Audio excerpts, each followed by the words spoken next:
Hey, Med School Made Easy. Today we're going to go over adrenal glands and their findings on CT scan that might make us more scared. So if you're a lay person, this would be like you get into a car accident, you get a CT scan of your abdomen looking for any trauma, and they see that, hey, you got a little bump or a little lesion in your adrenal gland. And we need to know, is that scary or not? If you're a medical professional, this is deciding whether or not you need to take a biopsy or cut out that adrenal gland, do a biopsy, or if this is something you can watch. And so first things first, we typically don't biopsy, percutaneously at least, adrenal glands unless the patient has a history of some other malignancy like lung cancer, for example, that can classically metastasize to the adrenal gland.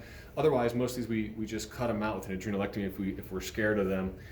First things first, like all things, if this is a big lesion, so if this adrenal gland has this big tumor on it, it depends on who you ask, but usually between 4 to 6 centimeters. If it's that big, that thing needs to come out. If it has scary features that are pretty easy to spot, like calcifications or super regular borders or very interesting vascularity, things like that, people will get pretty worried about it.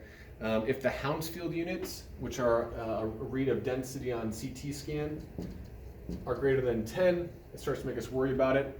If the washout of Hounsfield units, which means that over time, with delayed imaging after that arterial phase, if the washout is delayed, meaning it's less than 50 to 60% at 10 to 15 minutes.